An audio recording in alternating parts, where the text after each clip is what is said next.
तो चलिए इस बारे में हम बात कर लेते हैं आईएसएल सीजन 7 यानी कि आईएसएल 2020-21 के लिए जो न्यू रूल्स और रेगुलेशन सामने आया है उसके बारे में। सबसे पहले मैं आपको प्लेयर रूल्स रेगुलेशन बताऊंगा, उसके बाद बताऊंगा कोचों के रूल्स और रेगुलेशन के बारे में। तो जानने के लिए इस वीडियो को अंत तक जरूर देखते रहना, पूरा डिटेल्स में मैं आपको एक्सप्लेन करूंगा। तो सबसे पहले हम बात कर लेते हैं मार्क्यू प्लेयर्स के रूल्स और रेगुलेशन के बारे में। इससे पहले भाई ज़्यादा कुछ चेंज नहीं हुआ था, एक जैसा ही था, लेकिन इस सीजन से थोड़ा बहुत चेंज हुआ है मार्क्यू प्लेयर्स के रूल्स और रेगुलेशन के बारे में। और आप में से अगर किसी को पता नहीं है कि मार्क्यू खिलाड़ी क्या होता है तो उसके लिए एकदम शॉर्ट में मैं आपको बता देता हूं। तो भाई एक टोटल सैलरी कैप रहता है जिस अमाउंट के ऊपर टोटल टीम बनाना पड़ता है हर फ्रेंचाइजी को। तो आईएसएल के लिए सैलरी कैप है 16.5 करोड़ यानी कि 16.5 करोड़।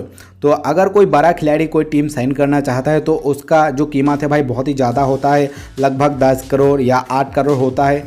तो 16 करोड़ में से अगर एक खिलाड़ी के पीछे 8 करोड़ चला जाएगा तो थोड़ा बहुत दिक्कत होगा बाकी टीम तैयार करने के लिए। तो इसीलिए उस खिलाड़ी को वो टीम मार्क्यू खिलाड़ी घोषणा कर देता है और उसका जो कीमत होता है उस खिलाड़ी का वो सैलरी कैप में नहीं आता है और इसी खिलाड़ी को भाई कहता है मार्क्यू खिलाड़ी। और अब चलिए मैं आपको रूल्स और रेगुलेशन के बारे में बता देता हूं कि मार्क्यू खिलाड़ी अगर कोई टीम लेना चाहता है तो उस खिलाड़ी को क्या क्या क्राइटेरिया फुलफिल करना पड़ेगा। तो इस बार 2 कैटेगरी में बांट दिया गया है मार्क्यू खिलाड़ी को, एक है भाई वेटरन और दूसरा है पेडीजी। तो चलिए सबसे पहले मैं आपको बता देता हूं कि वेटरन मार्क्यू खिलाड़ी को क्या क्या क्राइटेरिया फुलफिल करना पड़ेगा।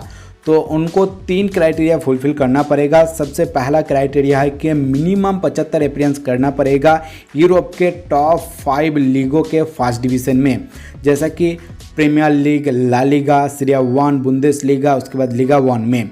इन 5 लीगों में आपको 75 अपीयरेंस दिखाना पड़ेगा। और इसके बाद दूसरा क्राइटेरिया ये है कि उस खिलाड़ी को यूएफए चैंपियन लीग या यूरोपा लीग में अपने क्लब को रिप्रेजेंट करना पड़ेगा। जिस क्लब की तरफ से वो खेल रहा था उस क्लब के तरफ से एक बार रिप्रेजेंट करना ही पड़ेगा यूएफए चैंपियन लीग या यूरोपा लीग में। यह है दूसरा क्राइटेरिया। और इसके बाद थर्ड और लास्ट क्राइटेरिया है वेटरन मार्क्यू खिलाड़ी के लिए इंटरनेशनल फुटबॉल में आपको खेलना पड़ेगा फीफा वर्ल्ड कप में, उसके बाद यूरोपा कप में या फीफा कॉन्फेडरेशन कप में भी अगर आप खेले हो तो आपको एज ए मार्क्यू खिलाड़ी लिया जाएगा जो कि वेटरन कैटेगरी में पड़ेगा।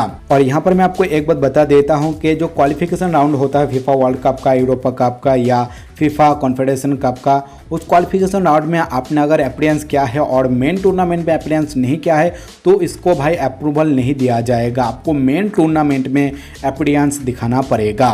तो भाई ये रहा वेटरन मार्क्यू खिलाड़ी का क्राइटेरिया। अब चलिए हम बात कर लेते हैं पेडीजी मार्क्यू खिलाड़ी का क्या क्राइटेरिया है। तो इस कैटेगरी के लिए पहला क्राइटेरिया है कि आपका एज अंडर 23 होना पड़ेगा, 23 साल के नीचे आपका उम्र होना चाहिए, तभी आपको इस कैटेगरी में लिया जाएगा। इसके बाद दूसरा क्राइटेरिया है कि आपको मिनिमम 2 अपीयरेंस करना पड़ेगा यूरोप के टॉप डिवीज़न लीग में। टोटल जो 5 टॉप लीग है उन सभी लीगों में आपको 2 अपीयरेंस दिखाना पड़ेगा अपने सीनियर टीम के तरफ से। तो ये रहा दूसरा क्राइटेरिया। और इसके बाद तीसरा क्राइटेरिया है इस कैटेगरी के लिए कि आपको मिनिमम 3 अपीयरेंस करना पड़ेगा अपने नेशनल टीम के तरफ से।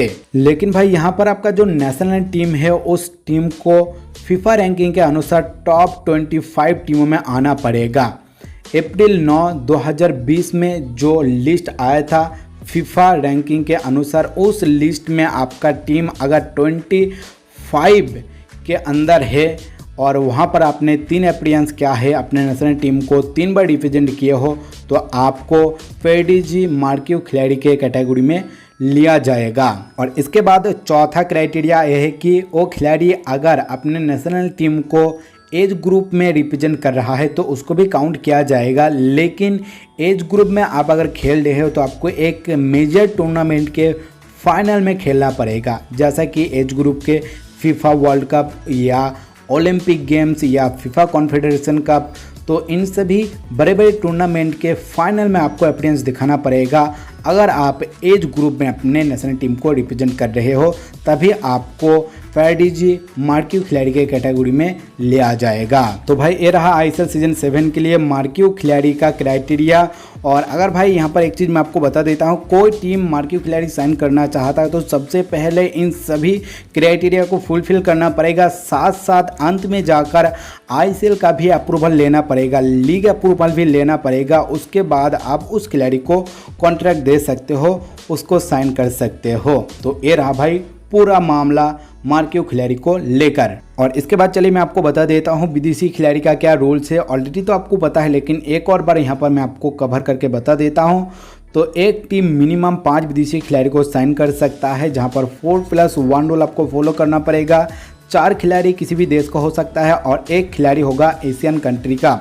उसके बाद अगर मैक्सिमम की बात किया जाए तो एक टीम मैक्सिमम 7 विदेशी खिलाड़ी को साइन कर सकता है और यहाँ पर 6+1 रूल को फॉलो करना पड़ेगा। 6 किसी भी देश का खिलाड़ी हो सकता है और 1 होगा एशियन कंट्री का।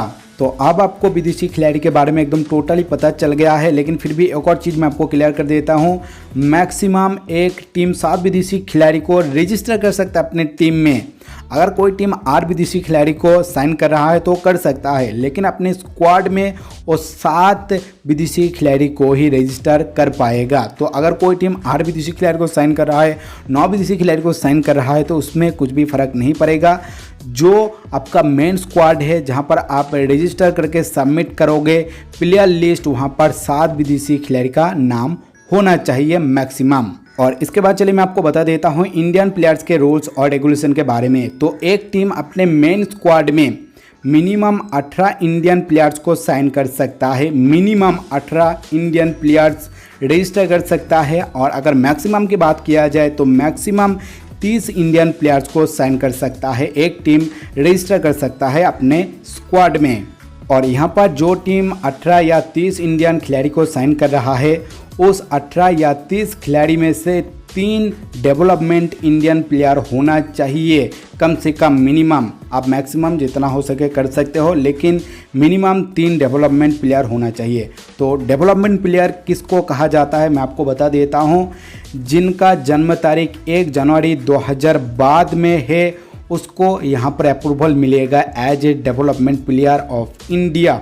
2000 साल 1 जनवरी के बाद डेट ऑफ बर्थ होना चाहिए, या 1 जनवरी भी हो सकता है आपका डेट ऑफ बर्थ, तो आपको एज ए डेवलपमेंट प्लेयर लिया जाएगा।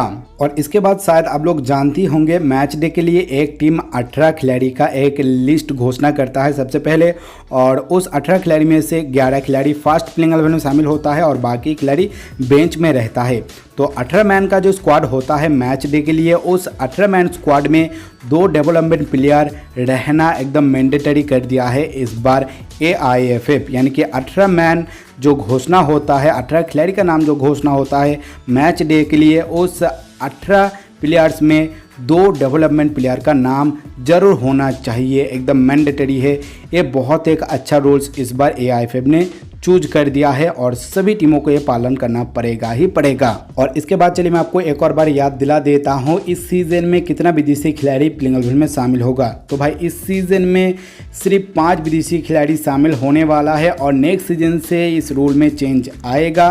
टोटल 4 खिलाड़ी शामिल करना पड़ेगा आपको नेक्स्ट सीजन से, आईएसएल सीजन 8 से। लेकिन इस बार के लिए, इस सीजन के लिए टोटल 5 विदेशी खिलाड़ी ही आपको देखने को मिलेगा प्लेइंग 11 में, लेकिन 4+1 रूल फॉलो करना पड़ेगा। 4 रहेगा किसी भी देश का खिलाड़ी और 1 रहेगा एशियन कंट्री का खिलाड़ी प्लेइंग 11 में।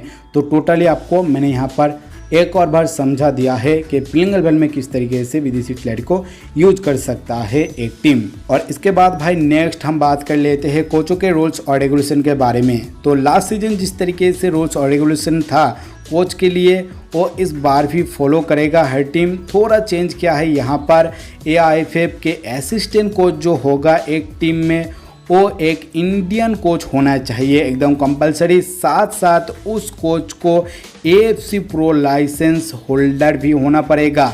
एक बहुत ही बड़ा चीज़ है इस बार यहाँ पर आपको चेंज देखने को मिल रहा है AIFF के द्वारा। असिस्टेंट कोच होगा इंडियन कोच, साथ साथ AFC प्रो लाइसेंस होल्डर भी होना चाहिए। तो यहाँ पर ही सिर्फ चेंज हुआ है। और बाकी जैसा था वैसा ही है कोचों का रूल्स और रेगुलेशन। तो भाई ये रहा आईएसएल सीजन 7 के लिए प्लेयर्स और कोचों के रूल्स रेगुलेशन। और अभी तक डेट घोषणा नहीं हुआ है कि आपको कितने देर में प्लेयर लिस्ट सबमिट करना पड़ेगा। उस डेट के बारे में हमें बाद में जाकर पता चलेगा, और जब मुझे पता चलेगा मैं आपको जरूर बताऊंगा। फिलहाल के लिए इस वीडियो में इतना ही। आपको बहुत बहुत शुक्रिया टाइम निकाल इस वीडियो को देखने के लिए। अगर आपको वीडियो अच्छा लगे तो लाइक जरूर कर दीजिए, अपने दोस्तों से इस वीडियो को ज़्यादा से ज़्यादा शेयर कर दीजिए ताकि उनको भी इस तरह की इंपॉर्टेंट चीज़ों के बारे में पता चले। और आपने अभी तक चैनल को सब्सक्राइब नहीं किया है तो चैनल को सब्सक्राइब करने के बाद बेल आइकन को भी प्रेस कर दीजिए ताकि आपको फटाफट नोटिफिकेशन मिल जाए जब भी मैं वीडियो अपलोड करूँ।